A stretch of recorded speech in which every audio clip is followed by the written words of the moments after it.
Bismillahirrahmanirrahim. Alhamdulillahi Rabbil Alamin. Salatu salamu ala syarfil anbiya'i wal mursalin. Nabina Muhammadin wa ala alihi wa sahbihi ajma'in. Assalamualaikum warahmatullahi wabarakatuh. Sige inshallah, suwar min hayatis sahaba. So nakapasok na nga si Al-Bara bin Malik doon sa Hadikatul Maut. At nabuksan na niya yung pinto. Kaya nga, marami siyang sugat. Inabot ng 80 yung sugat niya. Fatadaffaqal muslimuna ala hadikatul maut. At yan nga, nakapasok na yung mga Muslim sa hadikatul maut. Min hitaniha wa abwabiha wa amalus suyufa fi rikabil murtaddin. So, nakapasok na sila. So bukod doon sa pinto, may mga umakit na rin ng pader nasa likod ni Al-Bara bin Malik. Kaya sunod-sunod na sila doon na umakyat. At yung pinagtataganan nila yung leeg ng mga nagmurtad. Kasi nagmurtad naman talaga yan, yung mga tao ni si Musaylima at mga tao niya. Bijudraniha, nanando sa loob ng Hadikatul Maut. Doon sila nagtago. Hatta katalu minhum kariban min ishrina alfa. So 20,000 daw ang napatay doon sa mga sundalo ni Musaylima. Biruin niya, 40,000 sundalo niya, 20,000 patay, kalahati patay. Napakalaki na nito na kumbaga casualty. Sa mga gera, isang batalyon, hindi mo paabutin ng ganito yung dami ng mamamatay bago ka sumuko o matras. O mga 100 pa lang, atras ka na o ano pa man. Hindi ganito yung ibang mga labanan. Ito matindi talaga kasi harap-harapan na patayan nito kumbaga. Wawasalu ila Musaylama fardawhu sarian. At narating na nga rin nila si Musaylima at pinatay din nila si Musaylima. Siyempre si Wahshi yung nakapatay nga sa kanya. Nandun sa Omar series, di ba? Pinakita. Nakachempo si Wahshi. At sinasabi pa nga, yung ginamit na sibat ni Wahshi laban kay Musaylima, yun din yung mismong gamit niya kay Hamza. Kay Hamza bin Abdul Muttalib. Kaya nga, tuwang-tuwa talaga si Wahshi doon at kumbaga, yun yung naging tauba niya. Kumbaga, trinato niya na parang tauba niya, pagbabalik loob niya kay Allah. Yung pagkakapatay niya kay Musaylima. Yun nga. Anyang humilal Bara bin Malik ila rahilihi liyudawa fihi. Binuhat na nila si Al-Bara bin Malik para gamutin doon sa tent ng mga manggagamot. Wa kama alihi Khalid bin Al-Walid syahran yu'alijuhu min jirahihi hatta adinallahu lahu bishifa. Isang buwan daw siya na nagpapagaling. At sa isang buwan na yon, nanatili si Khalid bin Al-Walid na kasama siya. At kasama sa mga nanggagamot sa kanyang mga sugat hanggang sa pagalingin siya ni Allah. Mahimala din ito sa totoo lang. Isang buwan lang na magpapagaling ka sa saksak. Hindi ganun ka 80 na saksak. Saksak, taga, hiwa. Yung nga makaapak ka ng pako, di ba? Lagi ko binabanggit. Kaapak ka ng pako, 1 linggo ka nga absent. Baka sabi mo, 1 buwan na lang, baka mamamatay na ako. Batetan ako. Sabi mo, 80. Sabi mo na lang natin isang sugat na lang. Hirap gumaling nun Isang sugat na lang. Ang tagal gumaling nun. Kasi lalo na pag gumagalaw-galaw ka, magsasala ka, bubuka ng bubuka yun. Lalo na itong panahon na ito, wala namang antibiotic, wala namang pain reliever, wala pang tahi siguro, no? Kasi baka bago lang nila tuklasan yung tahi. Kasi mga Muslim din yung nakapagtuklas yung pagtatahi ng sugat Baka yung mga sugat doon tinatali-tali lang nila. Ganun para sumara. So, mahimala ito, isang buwan lang siya na gumaling. Wakataba li jundil muslimin ala yadayhi an-nasr. Dahil nga, sa pamagitan ni Al-Bara bin Malik, itinakda ni Allah ang pagtatagumpay ng mga sundalong Muslim. So napakalaki ng kanyang naging ambag. Pero syempre binagbigay din dito Si Allah ang nagpatagumpay sa kanila. Ginamit lang siya. Dal al-Bara bin Malik al-Ansari yatuku ila syahadati allati fatathu yawma hadikatil maut. Pero nga sa kabila nung nangyari na yun na nagtagumpay siya, hinangad pa rin ni Al-Bara bin Malik yung pagiging shahid na hindi niya nakuha doon sa hadikatul maut. So, maring nung may sugat siya, di ba? Baka inahangad niya na mamatay na siya para magiging shahid siya. Pero hindi siya doon naging shahid. At nanatili siya na, kumbaga, naghahangad na maging shahid. Watafika yakudu al-ma'arik wahidan ba'da ukhra syaukan ila tahkiki amniyatihi al-kubra. At nung gumaling na siya, sumama na uli siya sa mga labanan. Sunod-sunod na hinahangad yung gusto niya talaga na makamit. Yung shahada, yung kamatayan sa landas ni Allah. Wahaninan ilalihaki binabihil karim. Ay nga, gusto niya rin nga na makasama si Propeta Muhammad sallallahu alaihi wasallam. Ibig sabihin yung kumbaga makapunta na siya sa kabilang buhay at makasama. Kasi dito kumbaga makasama na maring hindi naman literal na magsasama sila sa barzak o ano pa man. Pero syempre yung kumbaga hindi niya kaya yung mabuhay na wala si Propeta Muhammad sallallahu alaihi wasallam. Gusto niyang mamayapa para paggising niya araw na ng paghukom at nandun na uli si Propeta Muhammad sallallahu alaihi wasallam. Hatta kana yawma fathi Tustar. Hanggang doon sa araw ng yung pagsalakay nila doon sa Tustar. Sa na ito? Sa Iran na ito. Min biladi Faris, doon sa Persia. Ano kayong pangalan ngayon ng ng Tustar?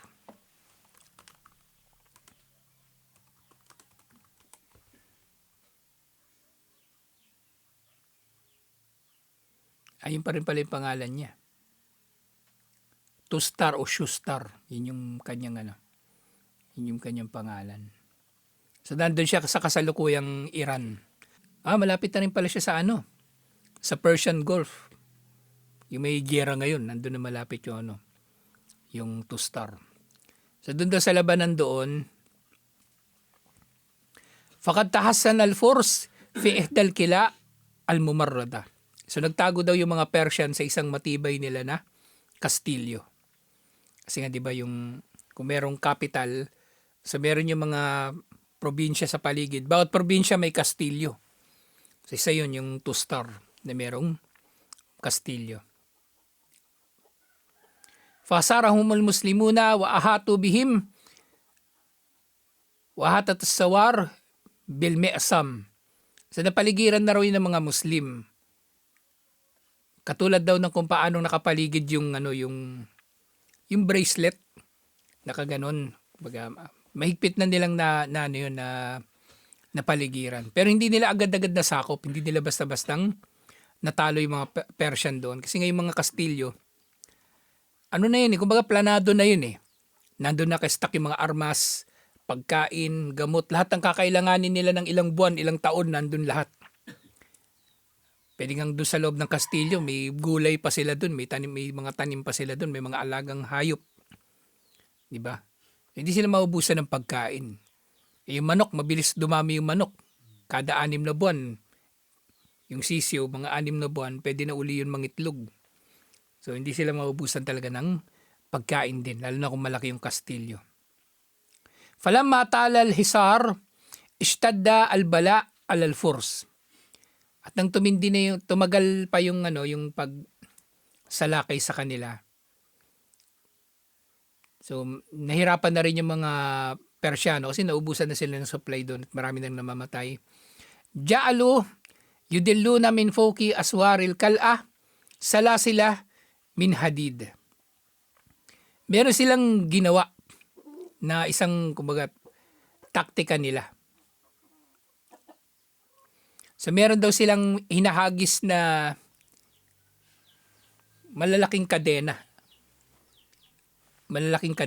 Hinahagis nila palabas doon sa pader, 'di ba? Doon yung mga Muslim nakapaligid. Hindi naman sila palaging sumasalakay, nakadistansya naman yun sila. Pero every time na lalapit sila siguro, binababa nila yung ano na yun, yung kadena. Maganda yung ano yung pagkaka-portray doon sa, napanood nyo yung ano, yung pelikula, yung Kingdom of Heaven, yung sa Jerusalem. Maganda yung pagkaka-portray doon ng ano ng siege warfare. Ano daw, sabi ng mga historian, realistic daw yung pagkakaano doon, pagkakapakita. Yung meron mga catapult, diba pa. Pero itong panahon na ito, meron na ring mga catapult dito sa panahon na ito, panahon ng mga sahaba, radiyallahu anhum. So meron daw hinahagis sila na mahabang, malaki din siguro ito na kadena, parang kadena ng barko, ganun. Ulikat biha kalalib min kulad, humiyat bin nari hatta gudat asyadda tawahujan minal jamar. At sa dulo daw ng kadena na ito may kalawit. At yung kalamit na ito, pinapainitan nila na hanggang sa magbaga. So mainit talaga yun. Halos mamumula na yun. Nagiging baga na. Ihagis nila yun. Fakanat tansyabu fi ansyadil muslimina wa ta'laku biha. Kapag hinagis na nila, sa salaki ni mga Muslim, may ipon sila sa isang lugar. Ihagis nila yun. At kapag hinagis nila yun, tatama yun sa mga Muslim. At hihilain na naman nila yun. Pag hinila nila yun, atras yun pag ganun. Tapos yung mga tatamaan nun, may hila na nila o sasabit. Mainit pa yun. Mamatay talaga yung tatamaan nun. Yung alam, mabagsakan ka nun mahirap na. Yung kada, sabihin natin yung kada, di ba may link yung yung kadena. Isang link nun, sabihin natin 1 kilo. O mabagsakan ka ng 1 kilong buko. Patay ka na nun, mabigat na yun. Bigat na yun. Kaya nga, hilain yun ng mga Persyano. Fayartafaunahum ilayhim imma mauta wa imma ala washkil maut. Sa lahat ng mga tatamaan nun, kundi man direktang mamatay agad, manganganib nga ang buhay, magiging critical. Faali kakilabon minha bi Anas bin Malik. So yung isa daw sa mga kalawit na yon, sumabit kay Anas bin Malik. Yung kapatid ni Al-Bara, magkasama sila dun. Si Anas yung katulong ni Propeta Muhammad sallallahu alaihi wasallam. Sumabit daw siya dun. So sumabit daw si Al-Bara bin Malik, Akhi Al-Bara, si Anas pala. Sumabit daw dun si Anas bin Malik, Akhi Al-Bara bin Malik, kapatid ni Al-Bara. Fama in ra'ahul bara hatta wathaba ala jidaril hisin. So nang nakita niya raw yun, umakyat daw siya doon sa pader nung kastilyo. Diba? Parang, kasi kapatid niya na yun na-motivate siya lalo na iligtas yung kapatid niya. So dito ngayon, ganitong eksena, parang sa superhero lang natin ito makikita, di ba? Tuwinang si Lois Lane, malalagay sa panganib, ando si Superman, kahit anong ginagawa niya, iiwan niya yun, pupuntahan niya yun. Si MJ, di ba, si Spider-Man, di ba? Ewan ko bakit lagi na lang nanganganib buhay nun. Di ba? Lagi na lang nanganganib buhay niya, tapos ililigtas siya ni Spider-Man. Parang paborito siya ng paborito siya ng kamatayan. Tapos ililigtas siya ni Spider-Man. So ito, parang nag-ala superhero na si Al-Bara bin Malik, radiyallahu anhu, hatta wathaba ala jidar al-hisin, inakit na niya yung pader. Wa amsaka bil silsilatil lati tahmilu akahu. Kumbaga, hinawakan daw niya yung kadena na umihila doon sa kapatid niya. Wa ja'ala yu'alijul kulab liyukhrijahu min jasadihi. At nga, siguro nung hinihila na yun, nakasabit nga doon si Al-Bara bin Malik. So tinatanggal niya si Al-Bara bin Malik doon. So, siguro nangyari dito, di ba, nahila na siya doon, tapos naiakyat pa siya doon sa sa taas ng pader. Pero umakyat na siya doon at para kumbaga kalasin si Al-Bara o kalasin si Anas doon sa kadena. Pero nga, fakadat yaduhu tahtariku watudkhan. So sobrang init daw nung kadena, nasunog na raw yung kamay niya, tumusok. Umusok pa yung kamay niya sa sobrang init. Pero maaring si Anas, nandun din, pero hindi siya direktang nandun sa kalawit. Kasi pwedeng ano yung kalawit na yun eh. Hindi ka naman direktang sasabit doon sa kalawit, doon ka lang sa kadena. Falam ya'bahu laha hatta an kadakahu. Wala ro siyang pakialam hanggang sa nailigtas yung kapatid niya. Wahabata ilal ardi ba'da an gadat yaduhu idaman laysa alayha lahmun. So natanggal niya yung kapatid niya, pero yun nga, nanghina na siya. At pagbagsak niya sa lupa, wala na raw laman yung kamay niya, puro buto na lang. Nasunog talaga. Nasunog yung kamay niya. Wa fi hadhihi al-ma'rakah da al-Bara bin Malik al-Ansari Allah. At sa labanan na ito, nagdua na si al-Bara kay Allah. An yarzukahu shahada, nabiyayaan siya ng shahada. Paajaba Allahu du'aahu. At tinugon nga ni Allah ang kanyang dua. Hatta kharra, haytu kharra sarian syahidan mugtabitan bilikaillah. Hanggang sa siya ay namatay bilang syahid na nalulugod sa pagharap niya, pakikipagharap niya kay Allah. Kasi ando na siya sa akhirah, pagkamatay niya, nandun na siya sa kabilang buhay. Alhamdulillah. So doon siya namatay na sa Tustor. Hindi siya namatay doon sa Dikatul Maut. 80 yung niya, yung saksak, taga, hiwa. So doon siya namatay sa Tustor. Alhamdulillah. Grabe yung dito, yung labanan dito. Hindi ko lang maalala kung saan sa Omar series itong Tustor. Pero doon yun sa may parte na may nakalaban sila elepante. Yung banda yun doon. Persia na yun yung kalaban nila. May mga elepante na doon kasi malapit na sila sa India. Malapit na sila sa India. Doon ang gagaling yung mga elepante. Sa India. Yun nga, ito na si Al-Bara bin Malik. Alhamdulillah. Na napakainam ng kanyang talambuhay. So tutuloy natin ito inshallah para matalakay pa iba pa mga sahaba. Assalamualaikum warahmatullahi wabarakatuh.